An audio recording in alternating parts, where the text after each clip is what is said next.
ಶಾಸಕರಾದ ಆನಂದ್ ಸಿಂಗ್ ಮತ್ತು ಕಂಪ್ಲಿಯ ಗಣೇಶ್ ಈಗಲ್ಟನ್ ರೆಸಾರ್ಟ್ನಲ್ಲಿ ಕೈ ಮಿಲಾಯಿಸಿದ್ದಾರೆಂದು ಹೇಳಲಾದ ಸುದ್ದಿಯನ್ನ ಸಚಿವ ಡಿಕೆ ಶಿವಕುಮಾರ್ ಅಲ್ಲೆಗಳೆದಿದ್ದಾರೆ. ಅವರಿಬ್ಬರು ರೆಸಾರ್ಟ್ನಲ್ಲಿ ತುಂಬಾ ಚೆನ್ನಾಗಿದ್ದಾರೆ, ಯಾರೋ ಸುಳ್ಳು ಸುದ್ದಿ ಹಬ್ಬಿಸಿದ್ದಾರಷ್ಟೇ. ಕ್ಷೇತ್ರಗಳ ಅನುದಾನ ಹಂಚಿಕೆಗೆ ಸಂಬಂಧಿಸಿ ಮನಸ್ತಾಪ ಇತ್ತೇ ಹೊರತು ಶಾಸಕರ ನಡುವೆ ವೈಯಕ್ತಿಕ ದ್ವೇಷ ಇರಲಿಲ್ಲ, ಅದೆಲ್ಲವನ್ನ ನಾನೇ ಬಗೆಹರಿಸಿದ್ದೀನಿ ಎಂದಿದ್ದಾರೆ. ರಾಜ್ಯ ರಾಜಕಾರಣದಲ್ಲಿ ಆಪರೇಷನ್ ಬಿರುಗಾಳಿ ಜೆಡಿಎಸ್ಗೂ ತಾಗಿದೆ. ಇದಕ್ಕೆ ಸಾಕ್ಷಿ ಎಂಬಂತೆ ನಿನ್ನೆ ಸೀತಾರಾಮ ಕಲ್ಯಾಣದ ಟ್ರೇಲರ್ ರಿಲೀಸ್ ಕಾರ್ಯಕ್ರಮದಲ್ಲಿ ಮೈಸೂರಿನ ಜಯಮಹಲ್ಗೆ ಜೆಡಿಎಸ್ ತನ್ನೆಲ್ಲ ಶಾಸಕರನ್ನ ಆಹ್ವಾನಿಸಿತ್ತು. ಆದರೆ ಪಿರಿಯಾಪಟ್ಟಣದ ಶಾಸಕ ಕೆ ಮಹಾದೇವ್ ಸಿಎಂ ಕರೆದಿದ್ದ ಔತಣಕೂಟಕ್ಕೆ ಗೈರಾಗಿದ್ದು ಜೆಡಿಎಸ್ ವರಿಷ್ಠರಿಗೆ ತಲೆನೋವಾಗಿ ಪರಿಣಮಿಸಿದೆ. ಇನ್ನು ಟಿ ನರಸೀಪುರ ಜೆಡಿಎಸ್ ಶಾಸಕ ಅಶ್ವಿನ್ ಕುಮಾರ್ ಕಾರ್ಯಕ್ರಮಕ್ಕೆ ತಡವಾಗಿ ಹಾಜರಾಗಿದ್ರು. ರೆಸಾರ್ಟ್ ರಾಜಕೀಯಕ್ಕೆ ಸಂಬಂಧಿಸಿ ಪ್ರತಿಕ್ರಿಯಿಸಿರುವ ಸಚಿವ ಡಿಕೆ ಶಿವಕುಮಾರ್, ಬಿಜೆಪಿ ಅವರು ಬರಗಾಲದ ಅಧ್ಯಯನಕ್ಕಾಗಿ ಬಂದಿದ್ದಾರೆ. ಕಳೆದ 10 ದಿನಗಳಿಂದ ಹರಿಯಾಣದ ಗುರುಗ್ರಾಮದ ರೆಸಾರ್ಟ್ನಲ್ಲಿ ಬಂದಿದ್ದು ಒಳ್ಳೆಯ ಗಾಳಿ, ಒಳ್ಳೆಯ ವಾತಾವರಣ ಅನುಭವಿಸಿದ್ದಾರೆ. ಹೀಗಾಗಿ ಅವರಿಗೆ ಒಳ್ಳೆಯದಾಗಲಿ ಅಂತ ವ್ಯಂಗ್ಯವಾಡಿದ್ದಾರೆ. ಬಿಜೆಪಿಯವರು ಲಫಂಗರು ಎಂಬ ಮಾಜಿ ಸಿಎಂ ಸಿದ್ದರಾಮಯ್ಯ ಹೇಳಿಕೆಗೆ ಬಿಜೆಪಿ ತಿರುಗೇಟು ನೀಡಿದ್ದು, ಮರ್ಯಾದಾ ಪುರುಷೋತ್ತಮ ಸಿದ್ದರಾಮಯ್ಯನವರೇ, ನೀವು ವಾಸಿಸುತ್ತಿರೋ ಮನೆ ಕೆಜೆ ಜಾರ್ಜ್ ಅವರದ್ದು, ನಿಮ್ಮ ಕೈಯಲ್ಲಿರೋ ಗಡಿಯಾರ ಪುಕ್ಕಟ್ಟೆಯದ್ದು ಅಂತ ಬಿಜೆಪಿ ಫಾರ್ ಕರ್ನಾಟಕ ಖಾತೆಯಲ್ಲಿ ಟ್ವೀಟ್ ಮಾಡಿದೆ. ವಿಧಾನಸೌಧದ ಕಚೇರಿ ನಿಯಮ ಬಾಹಿರವಾಗಿ ನೀಡಿ ಅಕ್ರಮ ಮಾಡಿದ್ದೀರಿ, ಇದಕ್ಕೆ ತಮ್ಗೇನಂತ ಹೇಳ್ಬೇಕಂತ ಬಿಜೆಪಿ ಪ್ರಶ್ನಿಸಿದೆ.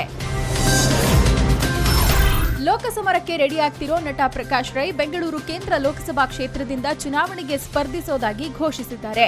ಇಂದಿನಿಂದ ಸತತ 10 ದಿನಗಳ ಕಾಲ ಬೆಂಗಳೂರು ಲೋಕಸಭಾ ಕ್ಷೇತ್ರ ವ್ಯಾಪ್ತಿಯುದ್ದಕ್ಕೂ ಪ್ರಣಾಳಿಕೆ ಬಗ್ಗೆ ಚರ್ಚಿಸಲಿದ್ದಾರೆ. ಲೋಕಸಭಾ ಕ್ಷೇತ್ರದ ವ್ಯಾಪ್ತಿಗೆ ಬರುವ 8 ವಿಧಾನಸಭೆ ಕ್ಷೇತ್ರಗಳಿಗೆ ಒಂದೊಂದು ಆಟೋದಂತೆ ಎಲ್ಲ 8 ಕ್ಷೇತ್ರಗಳಲ್ಲಿ ಸಂಚರಿಸೋಕೆ ಪ್ಲಾನ್ ಮಾಡಿಕೊಂಡಿದ್ದಾರೆ.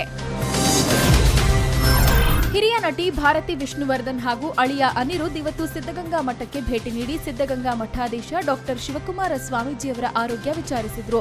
ಸದ್ಯ ಹಳೆ ಮಠದಲ್ಲಿ ಶ್ರೀಗಳಿಗೆ ಚಿಕಿತ್ಸೆ ಮುಂದುವರೆದಿದ್ದು ನಿನ್ನೆಗಿಂತ ಇವತ್ತು ಶ್ರೀಗಳ ಆರೋಗ್ಯದಲ್ಲಿ ಚೇತರಿಕೆ ಕಂಡುಬಂದಿದೆ.